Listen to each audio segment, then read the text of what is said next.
Ya, aturan wajib PCR bagi penumpang pesawat mulai diberlakukan minggu kemarin dan kebijakan ini pun menuai pro dan kontra di kalangan pakar dan masyarakat. Ya, aturan wajib tes PCR bagi penumpang pesawat di tengah pelonggaran PPKM menuai pro dan kontra. Lembaga riset independen dan otonom Indef menilai kebijakan tersebut terkait penumpang pesawat rute intra Jawa dan Bali akan berdampak besar terhadap penurunan kinerja bisnis maskapai. Sebelumnya juru bicara Satgas Penanganan COVID-19 Wiku Adhisa Smito mengatakan pengetatan metode testing PCR untuk moda transportasi udara wilayah Jawa Bali dan non-Jawa Bali level 3 dan 4 merupakan bagian dari uji coba pelonggaran mobilitas dengan prinsip kehati-hatian.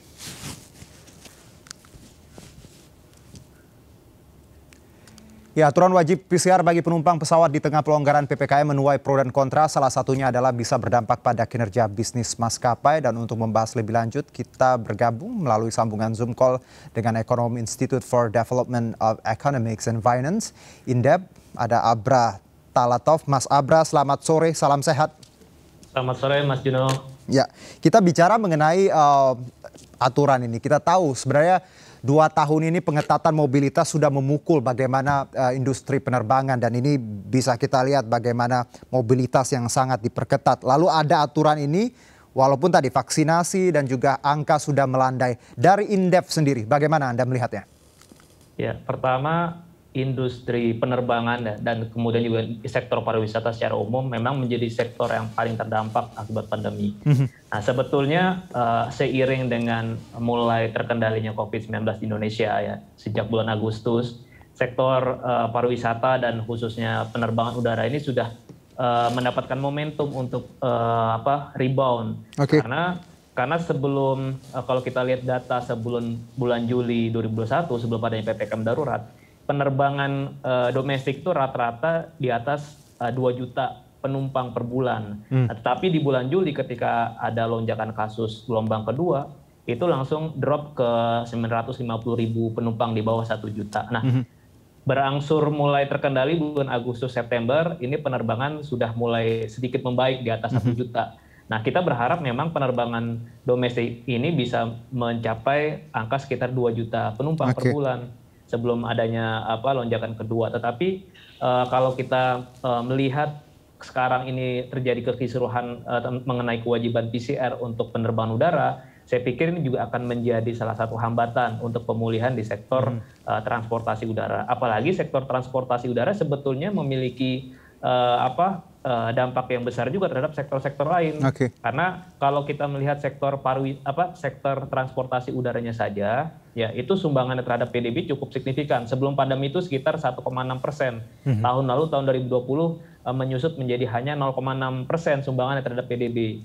Nah, secara nilai output sektor transportasi udara ini yaitu sekitar 150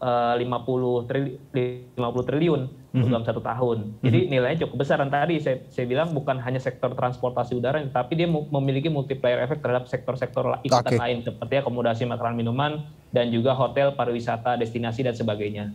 Berarti dengan kata lain kebijakan ini pasti mengganggu konektivitas dan tadi kaitannya dengan mobilitas ekonomi dan ini juga berarti dengan target pertumbuhan ekonomi kita tahu di kisaran 4-5% untuk tahun ini. Apakah ini juga harusnya dipertimbangkan seperti itu?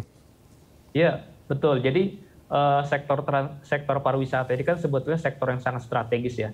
Karena sektor pariwisata dia merupakan sektor penyumbang devisa terbesar kedua di Indonesia setelah tenaga kerja atau TKA. Nah, nilainya sekitar 10 miliar dolar. Dan juga sektor pariwisata ini menjadi sektor yang menyerap lapangan kerja cukup besar juga sampai 13 juta orang bergantung dengan sektor pariwisata. Nah, sektor penerbangan udara ini kan sebetulnya juga menjadi bagian penting dalam mendukung sektor pariwisata secara umum. Jadi kalau kebijakan yang dianggap ini diskriminatif, kenapa hanya diberlakukan terhadap maskapai udara, tidak diberlakukan sejenisnya di angkutan darat maupun laut? Saya pikir ini juga pasti akan berdampak. terhadap pemulihan di sektor-sektor yang berkaitan. Ya, dengan kata lain Mas Abra, bahwa sebenarnya melandainya angka COVID di tanah air, vaksinasi yang berjalan, harusnya ini jadi momentum ya untuk dunia penerbangan. Tapi dengan ada kebijakan ini malah bisa jadi tadi pisau bermata dua dan merugikan lagi yang tadi sektor penerbangan yang harusnya bangkit, namun karena ada kebijakan ini orang berpikir dua kali untuk terbang seperti itu. Iya. Jadi memang saya juga memahami bahwa ini seperti ada dilema juga buat pemerintah. Satu sisi ingin memperlonggar mobilitas supaya bisa mendorong pemulihan ekonomi, tetapi di sisi lain ada kekhawatiran ancaman gelombang ketiga seperti yang sudah sedang dialami oleh beberapa negara seperti di Rusia dan juga Inggris. Nah, tetapi kan kalau kita melihat ancaman gelombang ketiga itu tentu ini tidak hanya berkaitan dengan tadi proses upaya antisipasi adanya penumpang yang sebagai penyintas, tetapi juga harus di sisi hulunya bagaimana komitmen pemerintah, fokus pemerintah untuk mempercepat program vaksinasi. Karena sampai hari ini ya program vaksinasi di Indonesia untuk vaksin dosis kedua baru mencapai 32,6%, masih jauh dibandingkan sama Inggris yang sudah sampai 67%. Walaupun dengan 67% tadi Inggris masih bisa kecolongan gelombang ketiga. Nah, artinya saya pikir pemerintah harusnya kembali fokus di sisi hulu, bagaimana program vaksinasi ini bisa dipercepat dan juga merata di berbagai daerah. Karena kan kalau kita bicara kecepatan vaksinasi ini juga masih terdapat ketimpangan antar wilayah. Nah, baru kalau di sisi hilirnya bagaimana bisa tetap mendisiplinkan masyarakat dengan prokes, kemudian juga syarat penerbangan kan sebetulnya juga sudah ketat, hanya masyarakat yang sudah divaksin minimal 1 kali. Betul. Dan saya pikir dengan syarat minimal antigen semestinya sih itu sudah cukup bisa digunakan ya di tengah sekarang kan sudah terjadi kasus yang melandai. Dan ini juga diterapkan di angkutan darat maupun laut. Oke, Mas Abra, yang jadi keberatan banyak pihak terkait PCR ini adalah harga kan sebenarnya. Harganya yang memang kalau ya untuk bolak-balik bisa 1 juta sebenarnya untuk tes PCR. Apakah di sini mungkin salah satu jalan atau solusinya adalah menurunkan harga itu sendiri di range, ya misalnya beberapa pihak menyebutkan harusnya di angka 200 atau 275? Iya. Ya sebetulnya harga ini kan pemerintah ya pernah menurunkan ya di bulan Agustus setelah Presiden Jokowi juga mengkritik keras kenapa kok biaya testing kita khususnya PCR masih dianggap mahal dibandingkan negara lain, sehingga ketika itu Kemenkes mengubah surat edaran dengan menurunkan harga tertinggi PCR. Nah walaupun masih kita lihat memang relatif kita harganya termasuk termurah kedua di wilayah ASEAN di bawah Vietnam. Nah, tetapi kan yang menjadi persoalan tadi seperti YLKI katakan bukan hanya kita bandingkan harga tes PCR, tetapi marginnya. Karena komponen-komponen yang lain kan apakah ada yang masih dimungkinkan untuk diturunkan dan disupport oleh pemerintah, dan apakah margin keuntungan yang diperoleh dunia usaha untuk testing ini PCR bisa juga masih ada ruang untuk diturunkan.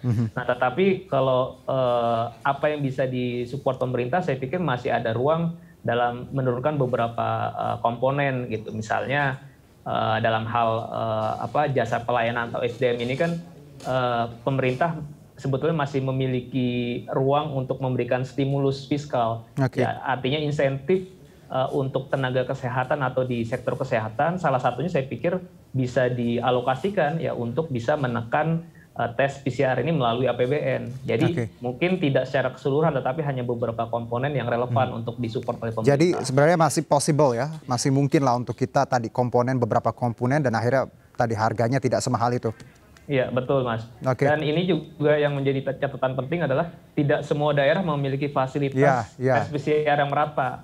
Artinya ada daerah yang sulit, ada yang bahkan karena kesulitan tadi dia tidak mendapatkan kuota PCR, ya sehingga hanya ada pilihan untuk tes PCR dengan jenis premium yang bisa didapatkan 1 kali 64 jam, tapi harganya sampai 1,5 juta. Baik, Mas Abra, terima kasih atas insight Anda.